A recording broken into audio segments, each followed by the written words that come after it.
उत्तर प्रदेश के उपचुनाव की चर्चा बहुत जोर शोर से हो रही है। वैसे भी उत्तर प्रदेश का चुनाव बड़े खासियत के साथ याद किया जाता है, क्योंकि वो चुनाव सामान्य चुनाव नहीं होता है। अब उसमें एक बेहद दिलचस्प खबर आई है और दैनिक भास्कर ने ये खबर जारी की है। ये भी बड़ा आश्चर्य है कि दैनिक भास्कर ऐसी खबरें दे रहा है। और खबर क्या है कि जिन जिन जगहों पर उपचुनाव है उत्तर प्रदेश में, वहां पुलिस की पोस्टिंग होनी है यादव और मुसलमान छोड़कर। ये दैनिक भास्कर की खबर है। अगर खबर सही है और दैनिक भास्कर खबर दिखाने को प्रतिबद्ध है तो खबर हटेगी नहीं और खबर पर चर्चा होगी। ये वही मुख्यमंत्री योगी आदित्यनाथ का राज्य है जिसके वो मुख्यमंत्री हैं, और सदन में खड़े होकर योगी आदित्यनाथ ने कहा था कि सद्भावना वाले लोग, आपको याद है वही गोमती नगर, लखनऊ का इलाका, पानी भरा हुआ, कुछ मनचले, कुछ बेहद बदतमीज किस्म के युवा उसमें बदतमीजी करते हैं एक महिला के साथ, और उसमें पूरी सूची जारी की जाती है और मुख्यमंत्री सदन में खड़े होकर एक यादव और एक मुसलमान का नाम लेते हैं। यह है उत्तर प्रदेश। ये वही उत्तर प्रदेश है जहां पिछले मुख्यमंत्री की जाति से जितने अपराधी आते थे उनका जाति जोड़ करके तस्वीरें चलाई जाती थी। लेकिन ये नया उत्तर प्रदेश है जिसमें मुख्यमंत्री की जाति के लोग विश्वविद्यालयों से लेकर थानों तक भरे पड़े हैं। लेकिन चुनाव में अब एक फरमान जारी होगा कि यादव और मुसलमान पोस्टिंग नहीं होगी उपचुनाव में। इसका दूसरा पक्ष क्या साफ नहीं कर देता कि मुख्यमंत्री की जाति के अगर आप हैं तो क्या मुख्यमंत्री की फेवर करेंगे, इसके लिए आपकी पोस्टिंग होती है कि नहीं होती है। इस पर आज वीडियो में विस्तार से बातचीत करते हैं। स्वागत है आप सबका 4 PM न्यूज नेटवर्क पर। मैं हूं डॉक्टर लक्ष्मण यादव। तो आज एक सूचना, एक खबर के साथ आपसे मुखातिब हूं, और वो खबर ये है कि दैनिक भास्कर ने सुबह सुबह एक खबर चलाई और उस खबर के मुताबिक उत्तर प्रदेश के जो अफसर हैं फील्ड पोस्टिंग से हटाए जाएंगे जो यादव और मुसलमान होंगे। दैनिक भास्कर की खबर बताती है कि उपचुनावों के लिहाज ये सारे काम किए जाएंगे, फील्ड पोस्टिंग से हटाए जाएंगे यादव और मुसलमान, और आगे यादव और मुसलमान जो होंगे उनकी पोस्टिंग यहां नहीं की जाएगी। मुख्यमंत्री योगी आदित्यनाथ योगी हैं, शुरुआत यहीं से, इस बात को समझने से। योगी योगी होने का मतलब यह होता है कि आपका नाम, आपकी जाति, आपकी पहचान, आपका धर्म, सब कुछ आप छोड़ देते हैं, अपना परिवार छोड़ देते हैं और आप योगी बन जाते हैं। आप नया नाम मिलता है जो गुरु आपका नाम देते हैं, और उस नाम के मुताबिक आपका सब कुछ आचरण बदल जाता है।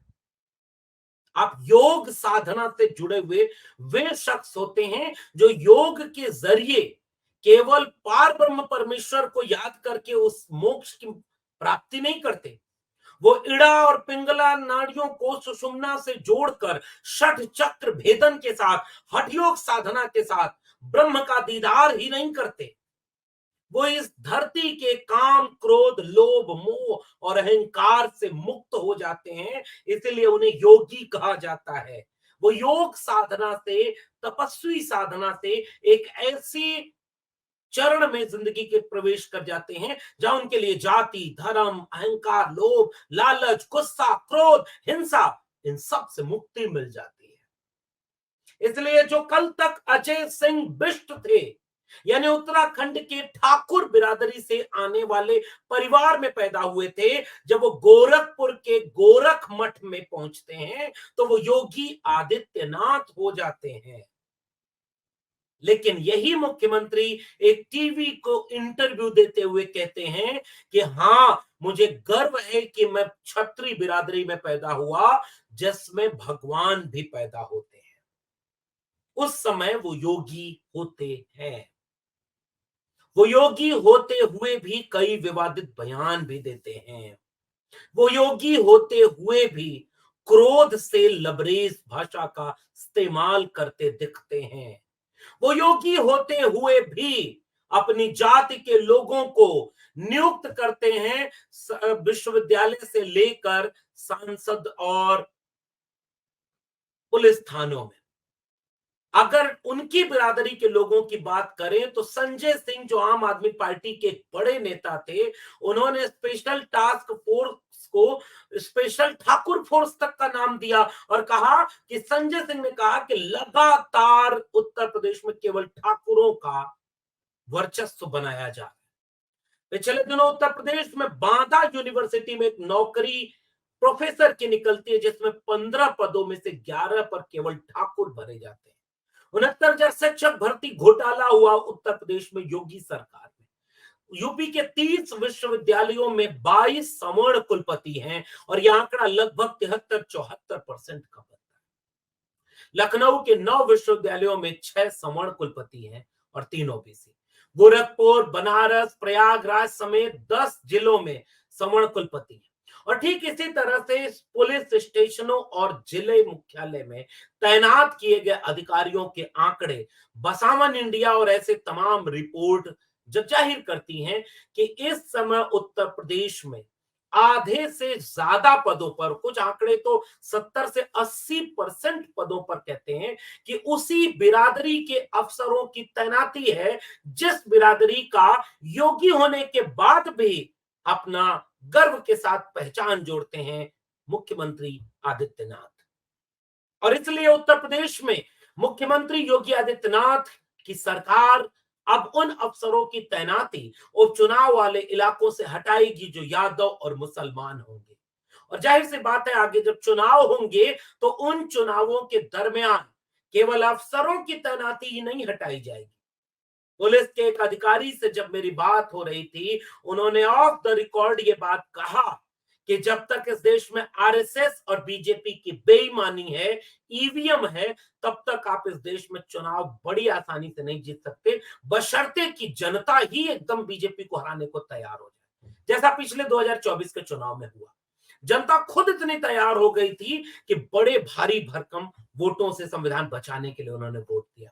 ऐसे में उन्होंने साफ तौर पर यह कहा कि जब पुलिस में केवल अफसर नहीं, डीएम और एसपी नहीं, सीओ और एसएचओ नहीं, उस पुलिस स्टेशन के तमाम लोगों की सूची पहले मंगा ली जाती है कि अमुक अमुक पुलिस स्टेशन पर पोलिंग बूथ जो बने हैं, उन पोलिंग बूथों पर किस सिपाही की ड्यूटी लगेगी। उन सिपाहियों का नाम, उनमें यादव और मुसलमान अगर आप हैं तो आपकी ड्यूटी नहीं लगेगी। ये काम आदरणीय योगी आदित्यनाथ कर रहे हैं, जो योग साधना से परे हैं, जाति, धर्म, भाषा, इन सब के भेदभाव से ऊपर उठ चुके एक योगी हैं।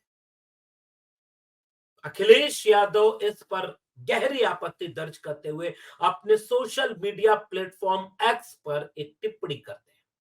अखिलेश यादव जो समाजवादी पार्टी के राष्ट्रीय अध्यक्ष हैं, वो लिखते हैं कि जब उपचुनावों में भी भाजपा को हराने के लिए जनता फील्ड में उतर चुकी है, तो भाजपा कुछ अधिकारियों को हटाने का कितना भी शासकीय प्रशासकीय नाटक कर ले, कोई उनको पराजय से रोक नहीं सकता।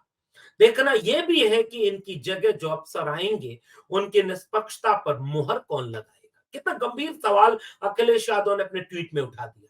आप जाति देखकर, आप धर्म देखकर पोस्टिंग हटा रहे हैं और पोस्टिंग करेंगे, तो जो आएंगे वो कौन होंगे?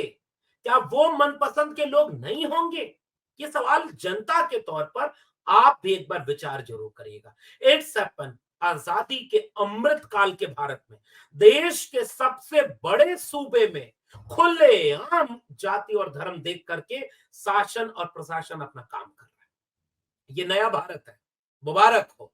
आगे अखिलेश यादव लिखते हैं कि भाजपा उपचुनाव में अपनी 10 की 10 सीटों के हार के अपमान से बचने का बहाना न ढूंढे। अगर भाजपा जन विरोधी नहीं होती तो आज ये दिन नहीं देखने पड़ते। महंगाई, बेरोजगारी, पुलिस भर्ती, बेकारी, नीट परीक्षा, महिला सुरक्षा, संविधान और आरक्षण की रक्षा, नजूल भूमि जैसे मुद्दों से लड़ने के लिए भाजपा कब और किसे नियुक्त करेगी। कुछ विशेष अधिकारियों को चुनाव जिम्मेदारी से हटाने की बात कहकर भाजपाइयों ने ये बात स्वीकार कर ली है कि उनकी सरकार में शायद कुछ चुनावी घपले अपराधियों के स्तर पर होते हैं। सोचिएगा, बड़ा गंभीर आरोप अखिलेश यादव लगा रहे हैं। अपराधियों के स्तर पर भी बहुत सारे घपले होते हैं। ये भाजपा की अपनी सरकार के साथ ही साथ चुनाव आयोग के ऊपर भी है सवाल या निशान। चुनाव आयोग स्वतः संज्ञान ले। चुनाव आयोग हर चुनावों के पहले अधिकारियों के ट्रांसफर और पोस्टिंग करता है। जिस भी जगह पर उन्हें लगता है कि अमुक अधिकारी, उन पर संदेह है कि वो निष्पक्ष और तटस्थ चुनाव नहीं करा पाएंगे, उन अधिकारियों को वहां से हटा दिया जाता है, नए अधिकारियों को रखा जाता है। लेकिन क्या आज 2024 के चुनाव में फर्रुखाबाद में जो हुआ, वहां क्या अधिकारियों की भूमिका क्या थी, ये मैं आपसे जानना चाहता हूं। जीते हुए कैंडिडेट को हरा दिया गया और इतनी लाठियां, इतने मुकदमे हुए जिस दिन मतगणना हो रही थी। शायद आप भूल गए होंगे, डॉक्टर नवल किशोर शाक्य को हराया गया और वहां बीजेपी का कैंडिडेट जिताया। अगर आपको बांस गांव याद है, फूलपुर याद है, तो आपको पता होगा कि चुनाव कैसे होता है। पिछले दिनों 2022 का उपचुनाव, 2022 का लोकसभा विधानसभा चुनाव उत्तर प्रदेश का, वो अगर आपको याद हो, और 2020 का बिहार का विधानसभा चुनाव आपको याद हो, साफ तौर पर विपक्षी दलों ने सबूत के साथ आरोप लगाए थे कि शासन प्रशासन की सहयोग से, क्योंकि डीएम जिले का सबसे बड़ा रिटर्निंग ऑफिसर होता है, डीएम के पास बहुत कुछ पावर होती है, पुलिस के पास बहुत पावर होती है। संभल का वो वीडियो अगर आपको याद ना हो, जिसमें पुलिस लाठी मार करके मतदाताओं को भगा रही है, आप लॉ एंड ऑर्डर के नाम पर, आप लॉ एंड ऑर्डर को मेंटेन रखने के नाम पर आप कुछ भी कर सकते हैं। ये अधिकार इस देश के लोकतंत्र ने आपको दिया है, और अब सरकार आपको कुछ भी कराने के लिए पोस्टिंग और ट्रांसफर आपकी जाति और धर्म देखकर करती है। कहां है वो आईएएस एसोसिएशन? शासन प्रशासन के वो अधिकारी कहां हैं जो देश के सबसे बड़े एग्जाम को पास करके, देश की सेवा का संकल्प लेकर के देश चलाने में भूमिका निभाए? उनका तो अपना एक एसोसिएशन भी है ना। क्या वो एसोसिएशन इस तरह के फैसलों पर चुपचाप मौन रहेगा? क्या उसे कोई आपत्ति नहीं कि पुलिस अधिकारी, चुनाव अधिकारी, IAS association, IPS association, PCS लोगों का भी एसोसिएशन जरूर होगा? क्या उन लोगों को नहीं लगता कि जाति और धर्म देख करके इस तरह के ट्रांसफर और पोस्टिंग की बात जो हो रही है, वो इस लोकतंत्र को कमजोर करेगी, अधिकारियों के निष्पक्ष और तटस्थ रहने को सवालिया निशान में खड़ा करेगी? तो क्या उनका कोई बयान नहीं आएगा? कोई सवाल भी नहीं पूछेंगे क्या? क्या लखनऊ से लेकर के दिल्ली तक में बैठे आईएएस आईपीएस एसोसिएशन ऐसे मामलों पर चुप्पी साधे रहेंगे? क्या देश का चुनाव आयोग इस तरह की बातों का स्वतः संज्ञान नहीं लेगा? क्या सुप्रीम कोर्ट स्वतः संज्ञान नहीं लेगा? कहां है वो हाई कोर्ट के जज जो पिछली सरकारों में हर एक फैसले में स्वतः संज्ञान लेकर के सवाल पूछा करते थे? आज वही हाई कोर्ट और सुप्रीम कोर्ट के जज क्या इस तरह की बातें अगर मीडिया में आई तो एक चिट्ठी लिखकर सरकार से पूछ नहीं सकते क्या? या सब कुछ चुप हो गए? या सबको लगता है कि नया भारत बनाने के लिए, देश को मजबूत करने के लिए जाति और धर्म देख करके इस तरह की ट्रांसफर पोस्टिंग करना जरूरी है? तो स्वीकार कर लीजिए और बधाई दीजिए इस देश के लोगों को, बधाई दीजिए इस देश के लोगों को। आज यादवों का नंबर है, कल मौर्य कुशवाहा का नंबर होगा, परसों वर्मा पटेल का नंबर होगा, अगले दिन किसी और का नंबर होगा, और बारी बारी ये नंबर आता जाएगा। जलते घर को देखने वालों, फूस का छप्पर आपका है, आग के पीछे तेज हवा है, आगे मुकद्दर आपका है। उनके कत्ल पे मैं भी चुप था, मेरा नंबर अब आया, मेरे कत्ल पे आप भी चुप हो, अगला नंबर आपका है। ये उत्तर प्रदेश है साहब। इस उत्तर प्रदेश में लखनऊ में बैठकर क्या कुछ हो रहा है, और इसलिए ये सामान्य बात नहीं है। ये वही प्रदेश है जहां अखिलेश यादव जब मुख्यमंत्री थे तो कोई सामान्य सा अपराधी भी हो, उसकी जाति अगर अखिलेश यादव की जात से मिल रही है, टीवी पर बड़ी बड़ी स्क्रीन पर यादव यादव जोड़ करके खबरें चलाई जाती थी। कन्नौज में एक नवाब सिंह यादव नाम का आरोपी पकड़ाया है, जो महिलाओं के शोषण का आरोप जिसके ऊपर है, उसका सपा से लिंक होना देख करके तुरंत खबरें चलने लगी, ट्विटर भर गया, फेसबुक भर गया। बाद में पता चला कि वो तो बीजेपी वाले उसको छुड़ाने गए। बीजेपी के पूर्व जिलाध्यक्ष, बीजेपी के वर्तमान जिलाध्यक्ष उनको छुड़ाने गए, बीजेपी के नेताओं के साथ उसकी सबसे ज्यादा फोटो है। अचानक से फिर वो खबर गायब। माफ करिए, कृपया ऐसा समाज न बनाएं कि अपराधियों की भी जाति और धर्म देखने लगे। लोकतंत्र का तकाजा होता है, आधुनिकता का तकाजा होता है, मानवता का तकाजा होता है कि अपराधी को अपराधी मानिए। और अपराधी किसी भी जाति में हो सकते हैं, किसी भी धर्म और मजहब में हो सकते हैं, मगर किसी जाति का अपराधी मिलने पर पूरी जाति को बदनाम न करिए, किसी धर्म का अपराधी मिलने पर किसी को बदनाम न करिए। हालांकि ये हिंदुओं के साथ नहीं होता। सो कॉल्ड हिंदू अगर अपराधी पकड़ में आया तो सारे हिंदुओं को गाली नहीं दी जाएगी, लेकिन अगर वो एक मुसलमान होगा तो उसकी पूरी कौम को गालियां मिलेंगी। एक बार ठहर कर इस पर विचार करिएगा कि बकरी से बलात्कार करना और छोटी छोटी बच्चियों से बलात्कार करने वाले लोगों की जातियां क्या हैं। बिहार में अगर किसी दलित बच्ची का के साथ गलत करते हुए कोई यादव पकड़ा गया तो उसे भी कठोर से कठोर सजा मिले, जितना यूपी के एक छोटी सी बच्ची का बलात्कार करने पर आरोपी अगर पकड़ा गया है तो जांच करके उसे भी कठोर कठोर सजा मिले, भले ही वो योगी आदित्यनाथ जी की जाति का क्यों ना हो। न्याय ये कहता है। मगर आप न्याय की कल्पना ऐसे प्रदेश में कैसे करेंगे जब वहां चुने हुए मुख्यमंत्री यानी प्रदेश के सबसे बड़े पद पर, सबसे अहम ओहदे पर बैठे हुए शख्स को जब पुलिस के लोग एक सूची देते हैं कि जाइए गोमती नगर में ये छेड़खानी कर रहे शोहदे, ये बिगड़ैल नौजवान, इन पर कार्रवाई करनी है, तो सदन में खड़े होकर मुख्यमंत्री योगी आदित्यनाथ एक यादव और एक मुसलमान का नाम लेते हैं। क्या ये यूं ही होता है? क्या ये सामान्य बात है? क्या ये तरह के बीच समाज को बेहतर करेंगे? क्या अपराधियों को जाति और धर्म के नाम पर आप आज बचाएंगे?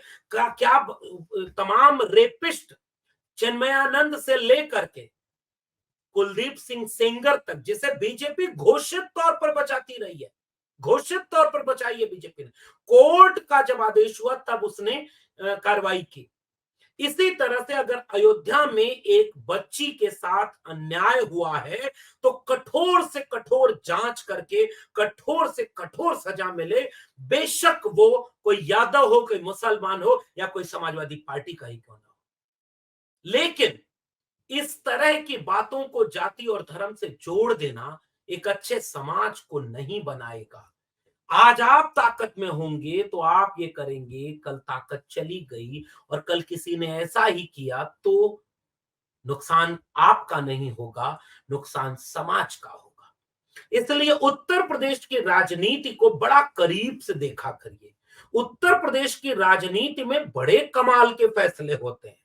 हालांकि ऐसी बातें पूरे देश में होती हैं और पूरे देश में अधिकारियों का इस तरह दुरुपयोग होता है, मनपसंद अधिकारियों की पोस्टिंग होती है, मनपसंद अधिकारियों को हटा दिया जाता है जो मन लायक काम ना करे और खुलेआम भ्रष्टाचार होता है। लेकिन उत्तर प्रदेश में बातें साफ कह दी जाती हैं। वहां के मुख्यमंत्री अपराधी का जाति और नाम ले लेते हैं, बाकी का छुपा लेते हैं। वहां फैसले आ जाते हैं कि चुनाव में इनकी ड्यूटी नहीं लगेगी। ये वही प्रदेश है। स्वागत है आपका उत्तर प्रदेश में, स्वागत है आपका नए देश में।